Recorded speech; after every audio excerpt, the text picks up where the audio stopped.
안녕하세요. 여의도판 시청자 여러분, 이수견입니다. 오늘 김선동 서울시장의 공약 발표 기자회견이 국민의힘 당사 2층에서 3층이죠. 3층에서 있다고 해서 여의도판 유튜브 방송도 함께 했습니다. 잠시 후면 기자회견이 시작되는데요. 지켜보도록 하겠습니다. 핸드폰은 무음이나 진동으로 전환해 주시길 부탁드리고요. 기자회견 중에는 보시다시피 많은 우리 기자분들과 유튜버분들이 오셨기 때문에 자리에서 일어나지 마시고 착석을 유지해 주시기를 바랍니다. 그럼 지금부터 우리 김선동의 새서울 공약 기자회견 시작하겠습니다.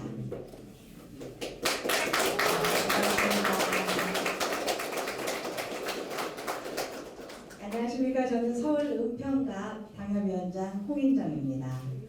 먼저 추운 날씨에도 함께해 주신 우리 내외 기민 여러분, 그리고 파워 유튜버분들, 기자분들께 깊이 감사드립니다.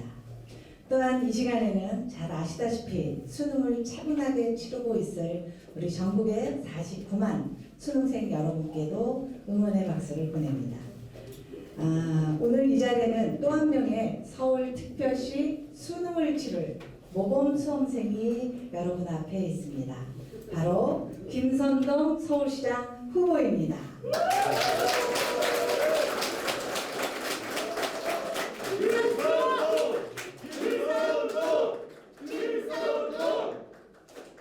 역시 지지자분들께서는 코로나에도 굴하지 않고 큰 목소리로 응원을 주셨습니다. 감사합니다.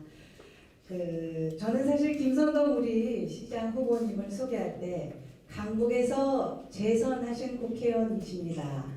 여의도 연구원장 사무총장을 역임하셨습니다. 나는 화려한 미사역으로 이분을 칭송하지만은 않겠습니다. 오늘 이 자리는 우리 1000만 서울 시민을 발로 뛰며 허리 굽혀 그분들과 눈을 마주치며 아픈 소리, 힘든 이야기를 꼼꼼히 적고 듣고 가슴에 새기면서 준비한 대한민국 수도 서울의 미래를 김선동을 통해서 듣는 자리입니다. 자, 시작하겠습니다. 김선동의 철학과 소신이 담긴 서울 보따리 제1탄 서울 민생 3대 공약 함께 경청해 주십시오.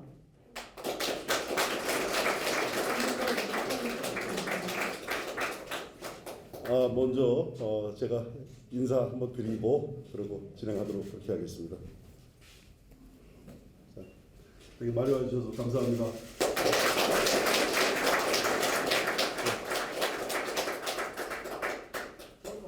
코로나 시책에 협조하는 뜻에서 마이크를 다시 쓰고 제 공약을 발표하도록 하겠습니다.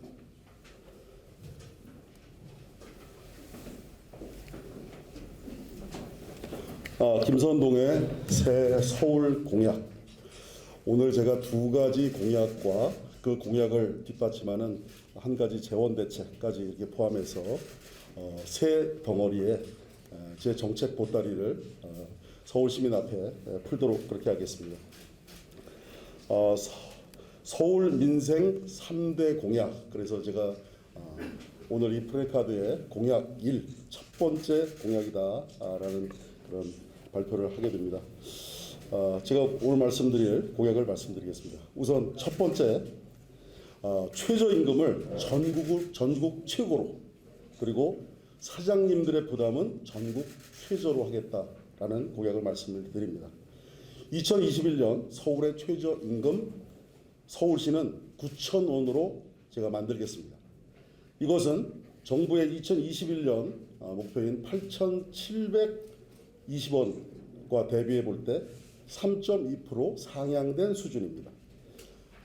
아마도 제가 서울시장이 되면 2022년에는 최저임금 1만 원의 목표를 현 문재인 정권보다 서울시에서 먼저 앞당겨서 달성할 수 있을 거다라는 말씀을 드립니다.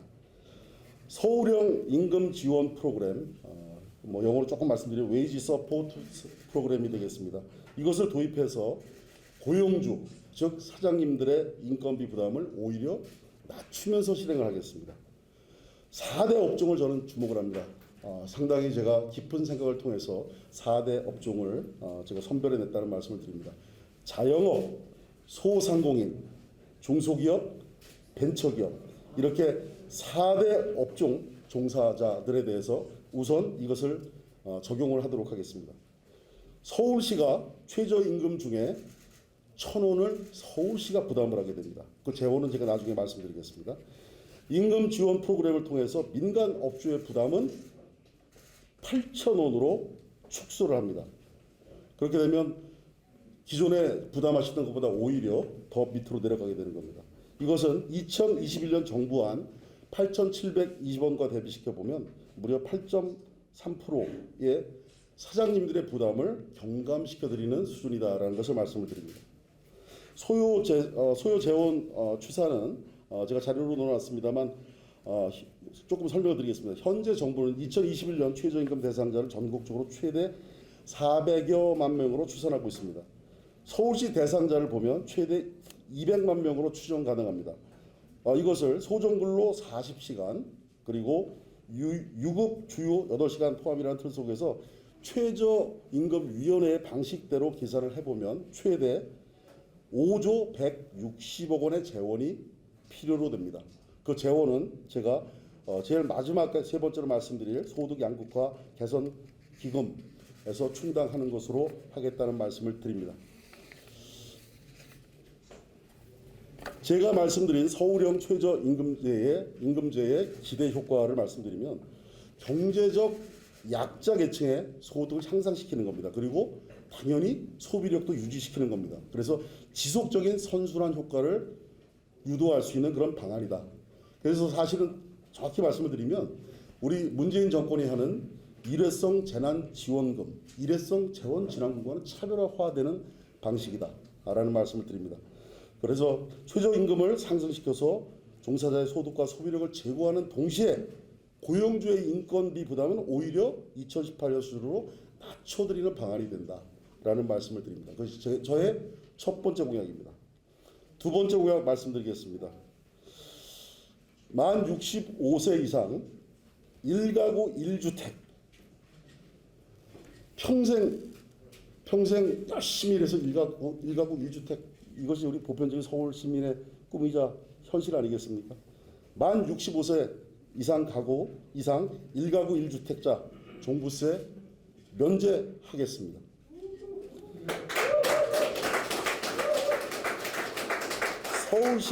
서울시의 은퇴세대 우리 노령 계층이죠. 은퇴세대의 정주 환경이 무너지고 있습니다. 정주 여건이 무너지고 있습니다. 이 집 세금이 너무 비싸니까 이 집 팔아서 외곽으로 나가야 되나 더 나가야 되나 이렇게 고민하는 것이 은퇴세대 소득이 없는 은퇴세대의 고민입니다. 이 문제 우리 대한민국이 이대로 두어서는 안 된다고 생각합니다. 서울시장이 나서겠습니다. 2020년 주택분 종부세 대상을 보면 전국적으로 66만 7천 명입니다. 이 중에서 서울 거주자는 39만 3천 명 규모입니다.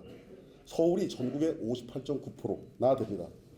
2019년과 비교해 보면 서울에서만 종부세 대상자가 9만 5천 명이 증가를 했습니다. 무려 한 해 동안 30% 이상, 31.9%가 큰 폭으로 증가하게 됩니다. 이거 이대로 둬서는 안 된다고 생각합니다. 참고로 올해 주택분 종부세액은 1조 1,868억 원입니다. 근데 작년과 비교해 보면 43%가 급등된 3,571억 원입니다. 그래서 많이 그 종부세액이 늘었죠. 근데 정작 제가 면밀히 검토를 해봤습니다만 65세 이상 1가구 1주택자 종부세를 면제시키는데 들어가는 재원 소요는 얼마나 될까? 제가 따져봤습니다. 계산해봤습니다. 재원 소요는 2천억 미만이 될 거라고 그렇게 계산이 추산이 됩니다. 그래서 이렇게 보면 왜 그러느냐? 우선은 70세 이상은 내년부터 70%에서 80%까지 종부세 감면 대상이 됩니다. 그러니까 서울시에서 만약에 이걸 한다 그러면 나머지 내년부터는 20%만 70세 이상은 20%만 서울시에서 감당을 하면 되죠. 그리고 65세 이상 이렇게 감면해 드리겠다 그랬을까? 그럼 나머지 저희들이 온전히 다 감당을 해줘야 될 연령대 구간은 65세에서 69세까지가 됩니다. 그거 두 개 다 합쳐도 2천억 미만으로 저는 이 문제를 해결할 수 있다라고 생각합니다. 그러면 이거 해야 되겠죠? 네.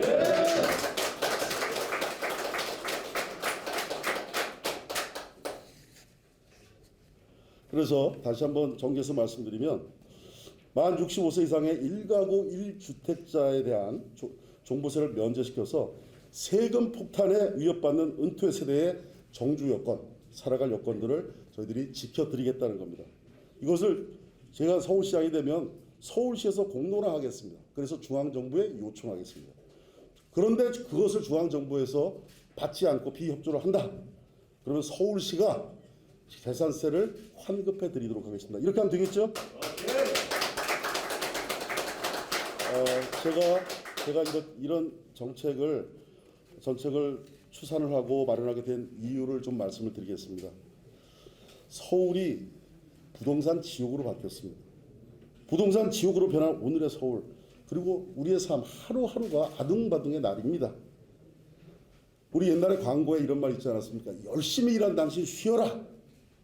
이렇게 해야 되는데 열심히 일해가지고 집 한 채 가지고 있는 어르신들, 소득이 없는 어르신들, 이제 열심히 일한 당신 쉬셔라. 이거 서울시에서 대한민국에서 해야 되는 거 아니겠습니까? 그거 제가 하겠다는 겁니다.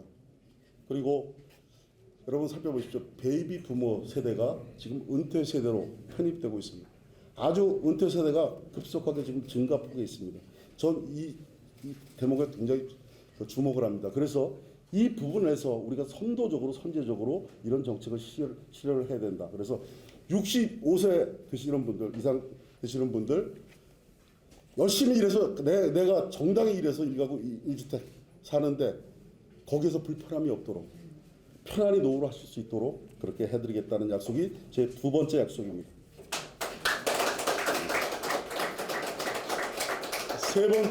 세 번째 제가 깊이 고민해서 세원 대책 마련한 그런 부분입니다.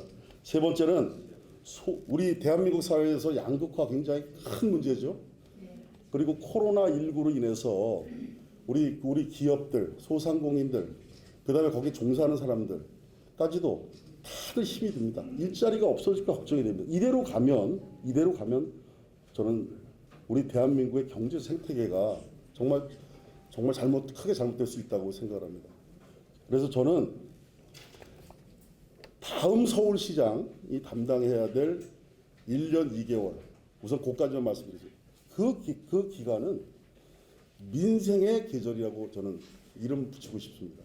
이 어려운 환경에 처해 있는 우리 국민들, 우리 경제활동 제대로 지속 가능하게 할 수 있도록 도와드리고 안전판을 마련해 줘야 된다고 생각합니다. 버팀목 만들어 드려야 된다고 생각합니다. 그래서 제가 소득 양극화 개선 기금을 설립하겠다라는 구상을 하게 됩니다. 매년 8조 원 규모의 소득 양극화 개선 기금을 조성하겠습니다. 이 기금은 소득 양극화 개선과 사회적 약자 그리고 미취업 청년 지원 목적 사업의 재원으로 활용을 하겠다라는 말씀을 드립니다. 서울형 임금 지원 프로그램을 통한 최저임금 상향과 고용주 인건비 부담 경감을 시켜서 경감을 시키는 그런 사업에 우선 배정을 하도록 하겠습니다. 일반 회계 및 특별 회계 재정 항목들과 섞지 않겠습니다. 독립적으로 이 기금을 운영하겠습니다. 그러면 이 기금을 어떻게 조성할 것이냐, 그 방안에 대해서 제가 말씀을 드리겠습니다. 우리 서울시나 중앙정부도 마찬가지입니다만 예산을 운영하다 보면 순세계 잉여금이라는 게 나옵니다. 그것은 매년 일정한 규모가 그냥 남습니다. 늘 그러려니 하고 넘어갑니다. 그런데 우리가 어려운 계절을 살고 있지 않습니까? 어려운 시기를 보내고 있습니다. 그래서 이것을 순세계 잉여금을 가용 재원화하자. 근데 보통 우리 서울시가 최근에 쭉 살펴보면 대략 연 3조 원 규모의 순세계 잉여금이 발생합니다. 제가 여기는 예시를 들었습니다만 2019년도에는 2조 9,846억 원의 순세계 잉여금이 발생을 했습니다. 그러니까 3조 원 가량이 매년 발생을 합니다. 저는 이것을 가지고 재원으로 써야 된다. 그래서 3조는 우선 8조 중에 3조는 순세계 잉여금의 가용 재원화를 통해서 해결하겠다. 그래서 3조 확보한 것으로 그렇게 말씀을 드리고, 두 번째로는 제가 주목한 게 있습니다. 저는 우리 세정에서, 우리가 국세청에서 왜 이 부분을 이렇게 내버려 두고 있는지 저는 굉장히 의문이 사실 듭니다. 조세 형평성, 과세 형평성이 맞지 않습니다. 빌딩세입니다. 빌딩세. 정확히 말씀을 드리면 빌딩 보유 재산세를 강화해서 여기서도 3조 원 규모의 재원을 확보하겠다라는 말씀을 드립니다. 지금 문재인 정부가 추진하는 걸 보면 열심히 일해서 마련한 주택 하나, 그 주택에 대해서도 공시지가 현실화율을 3, 4년 내에 90%까지 하겠다 그럽니다. 근데 빌딩세 얼마인지 아십니까? 빌딩세는 40% 수준밖에 안 됩니다. 제가 서울시장이 되면 이것이 조세의 큰 구멍이라고 생각합니다. 형평성에 맞지 않는다고 생각합니다. 제가 서울시장이 되면 빌딩세, 빌딩 보유 재산세죠. 그것을 40%로 돼 있는 것을 바로 80%까지 상향 조정하겠다는 말씀을 드립니다. 여기에 더해서 공시지가 200억 이상의 빌딩에 대해서는 재산 보유세율을 저는 3배 이상 인상하는 것을 검토하겠다는 말씀을 드립니다. 이렇게 해서 3조 원의 빌딩세를 추가로 확보하겠습니다. 그리고 제가 보면 박원순 시장의 서울시정에서 예산 집행을 조금 더 제대로 하고 효율성을 제고를 하면 여기에서도 최대한 2조 정도까지도 예산의 효율적 집행에 이것을 만들어낼 수 있다라고 생각을 합니다. 그래서 일반 회계와 특별 회계 예산 집행의 효율성 및 엄격한 규율을 도입해서 이 문제를 이런 예산을 확보해야 되겠다라는 말씀을 드립니다. 저는 예산은 서울시의 예산은 그리고 제가 담당할 서울시의 제 임기 동안에 제1의 재정 운영 원칙은 뭐냐면 서울 시민의 삶 이것을 지원하는 것을 제1의 원칙, 제1주의로 그렇게 하겠다는 말씀을 드립니다. 그래서 우리 서울 시민들이 나락으로 떨어지는 것을 막고 중산층으로 올라서는 그 든든한 디딤돌이 되도록 소득 양극화 개선 기금을 조성하고 운영하겠다는 그런 말씀을 드립니다. 그래서 제가 오늘 두 가지 말씀을 드렸고 또 그것을 뒷받침하는 그런 재원 방침에 대해서 말씀을 드렸습니다. 저는 이것이 우리 서울의 민생을 챙기는 가장 핵심적인 구상이 될 것이다라고 생각합니다. 지금 문재인 정부도 최저임금제 이런 것을 강요를 하면서 부담은 거의 민간에 다 떠넘겼습니다. 책임 있는 행동을 해야 된다고 생각합니다. 그래서 서울시는 책임 있는 행동을 하고 그다음에 어려워져가고 있는 코로나19로 해서 어려워가고 있는 우리 서울시의 경제 주체들의 삶 그리고 종사자들의 일자리 제가 지켜내도록 그렇게 하겠다는 말씀을 드립니다. 그리고 양극화 이렇게 벌어지지 않도록 하는 재원을 마련해서 소득 양극화를 개선하는 그런 재정 기금 제가 운영해서 그런 것을 막겠다라는 비전까지 말씀드렸습니다. 고맙습니다.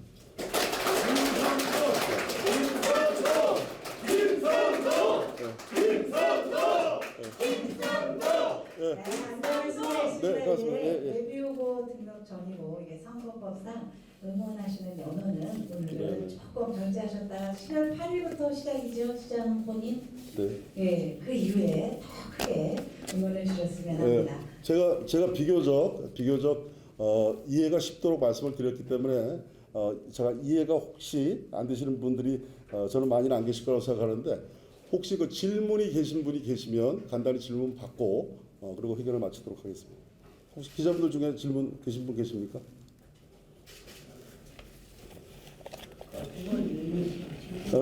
특별히 없으시죠?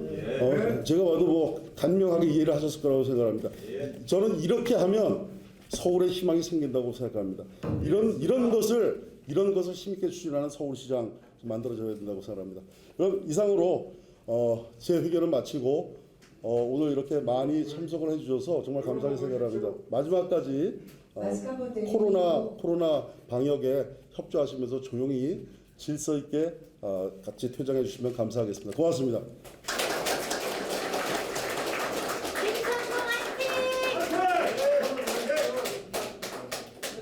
한 분만 저희가 바쁘신 와중에도 의정활동 바쁘신데 우리 송석준 의원님 자리 같이 해주셨는데 박수 한번 보내주십시오.